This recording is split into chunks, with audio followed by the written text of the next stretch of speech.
અમરેલીના ફૂલજરમાં થયેલી અથડામણનો વિવાદ ઘેરો બન્યો. અમરેલીના જિલ્લામાં બાબરા તાલુકાના ફૂલજર ગામમાં થયેલો વિવાદ ફૂલજડી ન રહેતા મોટો દાવાનળ બનવાના સંકેત આપી રહ્યો છે.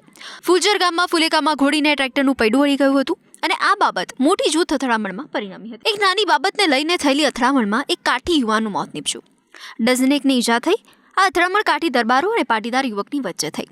આને કારણે જૂથ અથડામણમાં સંડોવાયેલા બંને પક્ષો એકબીજાની સામે ફરિયાદ નોંધાવી. બંને પક્ષોની ફરિયાદ જોઈને તો કુલ 50થી પણ વધુ લોકો સામે નાસજોગ ફરિયાદ દાખલ કરવામાં આવી. આ બબાલને પગલે પોલીસના ઘાડા ગામમાં ઉતરી પડ્યા હતા. પોલીસે તાત્કાલિક કાર્યવાહી કરીને સ્થિતિને કાબૂમાં લીધી હતી અને આ વિવાદના પડઘા છેક અમરેલી પૂરતા જ મર્યાદિત ન રહેતા આખા પાટીદાર સમાજમાં પડ્યા છે.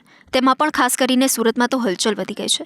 તેમાં પણ લગભગ 29 પાટીદાર યુવકની સામે કેસ નોંધતા પાટીદાર આગેવાનો ઊંચા નીચા થઈ ગયા છે. સુરતથી અમરેલી સુધી દોડવાની વાત થવા લાગી છે. ગામે ગામ પાટીદાર સંગઠન બનાવીને આ પ્રકારની માથાકૂટ થાય તે તેનો સામનો કરવા માટેની તાલીમની વાત થવા લાગી છે. તેમાં મારામારીથી માંડીને કોર્ટ કેસ સુધીનો સમાવેશ થાય છે. પાટીદાર આગેવાનોએ માંગ કરી છે કે જો પાટીદાર યુવાનો પર લગાવવામાં આવેલી ખોટી કલમો દૂર નહીં થાય તો તેઓ છેક ફૂલજર જશે. સુરતમાં અમરેલીની ઘટનાને લઈને યોજાયેલી બેઠકમાં અલ્પેશ કથિરિયા, વિજય માંગુકિયા સહિતના પાટીદાર સમાજના અગ્રણી આગેવાનો હાજર રહ્યા. પાટીદારોએ યોજેલી મોટી સભામાં પાટીદાર યુવાનોની સામે લાગેલી કલમો દૂર કરવાની તેમણે માંગ કરી છે. આ માટે અમરેલી જવાની તૈયારી પણ તેમણે દાખવી છે. પાટીદારોની બેઠકમાં પાટીદારો તે વાત એકમત હતા કે પાટીદારો તો શાંતિથી રહેવા માંગે છે, પણ જો તેમને શાંતિથી રહેવા નહીં દેવાય તો તેઓ તેમના પર હુમલો કરનારને તેની જ ભાષામાં જવાબ આપવા સક્ષમ છે. સરદાર પટેલના વંશજોને કોઈ હળવાશથી ન લે.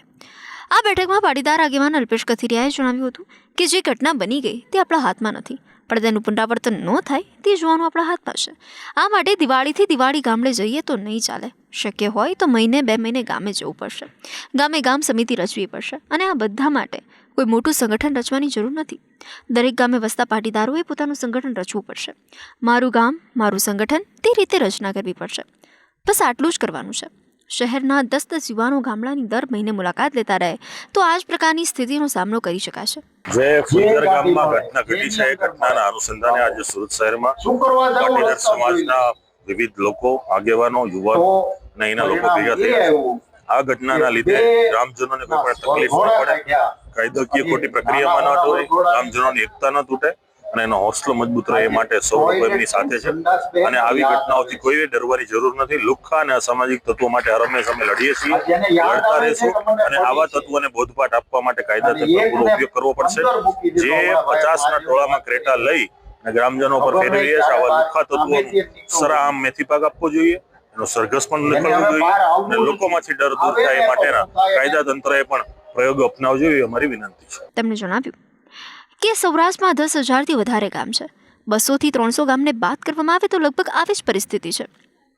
અલ્પેશ કથિરિયાએ જણાવ્યું હતું કે સૌજીભાઈ હોય કે વિઠ્ઠલભાઈ કે વિનુ શિંગાણા હોય, 2 દાયકા પહેલા તેમના ડેલામાં લુખાઓની જમાત પડી રહેતી હતી એટલે પટેલો સુખી હતા. અલ્પેશ કથિરિયાએ સોય ઝાટકીને જણાવ્યું હતું કે આજે બેઠક કરી એટલે બીજા દિવસે કંઈ પ્રશ્નનો હલ આવી જશે. એકતા અને તાકાત વગર શાંતિ મળવાની નથી. આપણે કોઈની સાથે લડવું નથી ને લડવાનો આપણો ઈરાદો પણ નથી, પણ જો કોઈ આપણી સામે લડવા આવે તો આપણે પણ પછી પાછા પડવું ન જોઈએ. સંગઠન શક્તિ અહીં જ મદદે આવે છે. દરેક ગામે બનાવવામાં આવેલા સંગઠન આ રીતે એકબીજાને સમર્થન આપે તો પણ વાંધો નહીં આવે. આ ઉપરાંત બીજા પાટીદાર આગેવાનોએ પણ આ બેઠકમાં આગ ઝરતા ભાષણ કર્યા. આને કારણે આગામી દિવસમાં કમસે કમ ફૂલજર ગામમાં અથવા તો નજીકના વિસ્તારમાં સ્થિતિ વધુ તણાવપૂર્વક જોવા મળી શકે છે. આ ઘટના બતાવે છે કે કમસે કમ ફૂલજર ગામમાં સામાજિક મોરચે વિષમ સ્થિતિ છે. આ પ્રકારની વિષમ સ્થિતિ કંઈ પોલીસ કાર્યવાહીથી ઉકેલવાની નથી, તે સામાજિક સમરસતાથી જ ઉકેલાશે. હાલમાં તો સામાજિક સમરસતાના અણસાર સરખા દેખાતા નથી.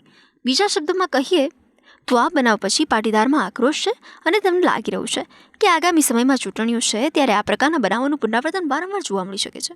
જ્યારે બીજા સમાજના લોકો પણ માને છે કે આ આખા પ્રકરણમાં તેમને અન્યાય થઈ રહ્યો છે. આ પ્રકારની ઘટનાઓમાં જ્યારે ચૂંટણીલક્ષી રાજકારણ ભળે ત્યારે તેમાં ભડકો થઈ શકે છે.